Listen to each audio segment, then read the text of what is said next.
রামনবমীর আগেই ফের আখড়ার প্রস্তুতিতেই আগাম হুঁশিয়ারি দিলেন বিজেপি নেতা দিলীপ ঘোষ।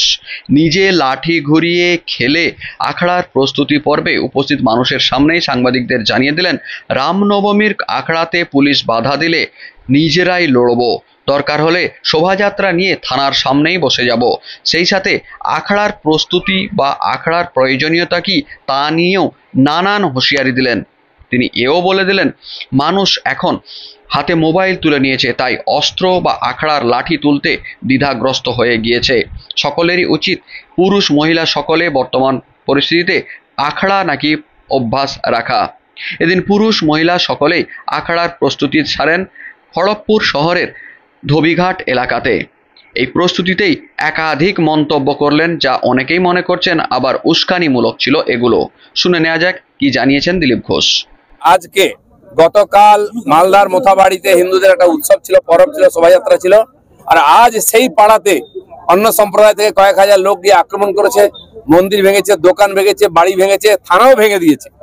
এই যদি পরিস্থিতি হয় তাহলে হিন্দুরা উৎসব পালন কি করে করবে? আর পুলিশ, এই পার্টির প্রশাসন হিন্দুদের সহযোগিতা করবে না।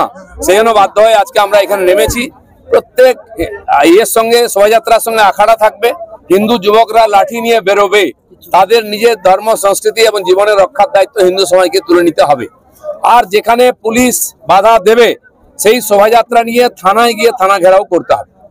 রামনবমীতে 1 কোটি হিন্দুদের পথে নামবেন এমনটাই টার্গেট। 1 কোটির বেশি হিন্দু নামবে। যে পরিস্থিতি হচ্ছে, হিন্দুরা আজকে চাইছে রাস্তায় নেমে প্রতিবাদ করতে। রামনবমীর যে শোভাযাত্রা উৎসব, সেটা তাদের কাছে বড় সুযোগ। এখানকার লক্ষ লক্ষ কোটি কোটি হিন্দু আর পূর্ণ কুম্ভতে গেছেন, মহাকুম্ভতে স্নান করে এসেছেন তারা। আজ পশ্চিমবাংলায় হিন্দু বিপন্ন, বাংলাদেশের তো খারাপ অবস্থায় আছে। তাই রামনবমীকে তারা শক্তি প্রদর্শনের উৎসব হিসাবে দেখাবেন। পুলিশের সঙ্গে আমরা লড়বো, গুন্ডাদের সঙ্গে লড়বো, কারণ এখানকার পশ্চিমবাংলার এই যে সরকার চলছে কেবল গুন্ডা আর পুলিশের জোরে। সেজন্য এখানকার সমাজ নিজের ধর্ম রক্ষা করার জন্য তাকে লড়াই করতে হবে। সে যে সামনে আসবে তার সঙ্গে লড়তে আমরা রাজি। অর্জুন সিং এর বাড়িতে গতকাল হামলা হলো, তার বাড়িতেই পুলিশ গেছে, বিরোধী শূন্য করতে চাইছে। আজ নয়, অর্জুন সিংকে টার্গেট অনেকদিন করেছে, যেদিন থেকে বিজেপিতে এসছে। আর সেই জন্য তাকে যে কোনো ভাবে শেষ করার চক্রান্ত চলছে। এই রামনবমীতে পুতনাবাদ অথবা সূর্পনখার বধ, আপনাদের কোনো প্ল্যান আছে? কোনো প্ল্যান নেই। যে ধর্মের বিরুদ্ধে আসবে, হিন্দুর বিরুদ্ধে সব যাবে। এই রামনবমী যেটা বলছি, আপনি কোথায় থাকবেন এবং কি আপনার কর্মসূচি? আমি প্রত্যেক বছর খড়গপুরে থাকি। এখানে সন্ধ্যায় আখড়া বেরোবে। অলরেডি আখড়ার ওখানে গিয়ে অনেকে ধুমকি দিচ্ছি যাতে না বেরোয়। আমরা বলে দিতে চাই যে এত বছর ধরে এখানকার পরম্পরা আছে খড়গপুরে। আর বিভিন্ন আখড়া তাদের শোভাযাত্রা করেন, দেবী দেবতার মূর্তি নিয়ে, ট্যাবলো নিয়ে, সাধারণ মানুষ নিয়ে, এবং লাঠি খেলতে খেলতে আসেন। সেটা এবারেও হবে। সেজন্য আমরা পুরোপুরি আখড়াগুলোর সঙ্গে আছি। আজকে তার একটা এখানে প্র্যাকটিস রাখা হয়েছে। কাঁচা পাকা সব পাওয়া যাবে, স্টিলেরও পাওয়া যাবে, যা দরকার সব সৌর্য প্রদর্শনের জন্য আমরা নিয়ে আসবো। চলুন আগে মিষ্টি খাওয়া, বাড়ি যাও। হ্যাঁ, বিরোধী কেউ নেই দলের মধ্যে, কি কারণে হঠাৎ করে এই পোস্ট? পার্টির মধ্যে কিছু সমস্যা দেখা দিচ্ছে, কেউ উৎপাত করার চেষ্টা করছে, বিশৃঙ্খলা করা হচ্ছে, সেই জন্য তাদেরকে সাবধান করা হচ্ছে। হয়ে গেছে। জয় শ্রীরাম। আজকে খড়গপুরে লাঠি হাতে দেখা গেল, কি বলবেন? তাহলে সব ধরবো আমরা সমাজের স্বার্থে। কাটারি প্রত্যেক বাড়িতে থাকে, দিলীপ ঘোষের হাতে হলে এত ভয় কেন? এত কাপুরুষ হয়ে গেছে আমাদের সমাজ, কাটারি হজম করতে পারছে না। কাল আজ তো গদা বেরোলো, কালকে অন্য কিছু বেরোবে। আমাদের সুরক্ষার জন্য আমরা সবকিছু প্রয়োগ করবো, আইনকে মানছি। মহিলা সমাজের উদ্যোগে কলকাতার ভিআইপি রোডে জুড়ে পড়লো পোস্টার, মহিলারা বাংলাকে সুরক্ষিত করে 2026-এ বাংলার মুখ্য চরিত্রে নারী শক্তির রক্ষা কবচ অগ্নিমিত্রাকে চায়, এমনটাই পোস্টার। ঠিক আছে, আজকে মহিলাদের উপর যে ধরনের অত্যাচার হচ্ছে, নাবালিগ মেয়েরা গর্ভবতী হয়ে গেছে কয়েক হাজার। এই শিশু কমিশন কোথায়? সরকার কোথায়? আমাদের চিন্তা হচ্ছে 12-14 বছরের মেয়েরা সুরক্ষিত নয়, রাস্তায় বেরোবে না, স্কুল কলেজ যাবে না, হসপিটালে ডাক্তার গেলে সে বাড়ি ফিরে এসে না। আর সুনিতা উইলিয়াম গিয়ে মহাকাশ থেকে ফিরে এলো।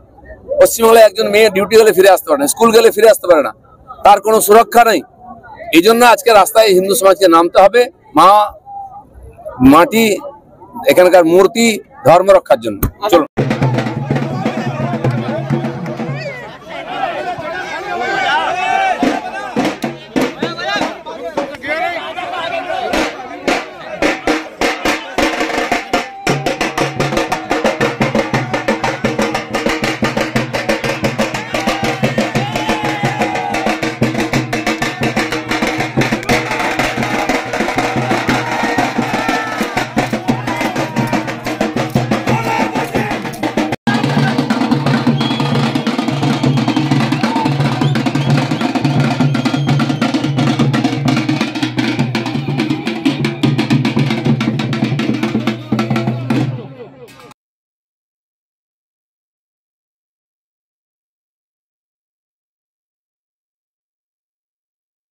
डीवीसी राजकमल दे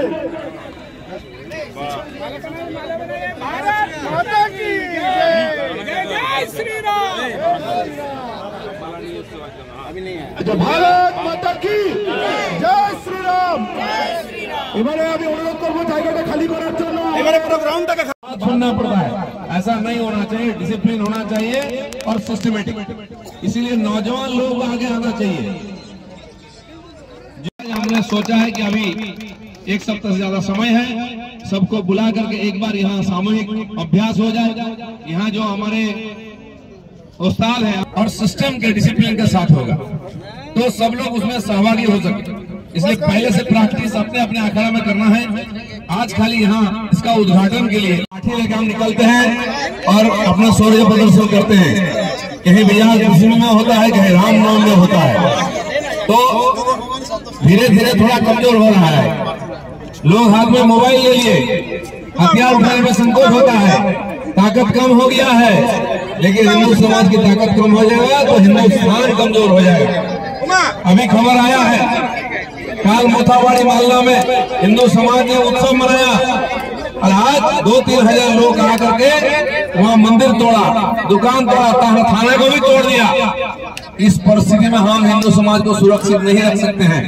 पुलिस के हाथ देखेंगे तो पुलिस कमजोर के पास नहीं आता है, जो ताकतवर उसी के पास जाता है, क्योंकि जो झमेला कर सकता है पुलिस उसके पास जाता है। इसीलिए हम अपना धर्म, संस्कृति, परंपरा, मंदिर, मातृ शक्ति का रक्षा करेंगे। इसलिए हमें ताकत दिखाना है, अखाड़ा निकालना है। हर साल हम लोग थोड़ा सा प्रैक्टिस करते हैं और अखाड़ा निकालते हैं, लेकिन कोई 5 बजे, कोई 7 बजे, कोई 9 बजे निकलता है। जहां सम्मानित किया जाता है राम मंदिर के पास, कई लोग तो पहुंच ही नहीं पाते हैं। हम चाहते हैं कि शाम को 5 बजे सब जगह से अखाड़ा निकले और जहां सम्मानित हो 2-3 घंटा में खेल दिखाते हुए अपने टैबलों को लेकर के सारे शोभा यात्रा भक्तों को लेकर वहां पहुंचे। वहां जो हमारे प्रमुख हैं अखाड़ा का, उनको सम्मानित किया जाता है, सबको नाश्ता कराया जाता है। रात 11-12 बज जाता है, लोग चले जाते हैं, उसके बाद आते लोग, कुछ लोग तो आ ही नहीं सकते हैं, अपने बस्ती में ही लौट जाते हैं। आप पुलिस की तरफ देखेंगे तो कुछ नहीं बचेगा, आपका भी सुरक्षा नहीं होगा। घर से बहुवटिया गायब हो जाती है, रोते रोते फिरते हैं, थाने में रिपोर्ट नहीं होता है। इसलिए अपने ताकत से अपने समाज को, सम्मान को रक्षा करिए। इसी हिसाब से अखाड़ा का आज यहाँ आयोजन किया गया है सामूहिक। सब मिलकर हम शोभा यात्रा निकालें, अपना ताकत का प्रदर्शन करें और कोई भी ऐसी घटना हो सब एक साथ मिलकर उसका विरोध करें। इसलिए आयोजन, सबको धन्यवाद। तो एक अखाड़ा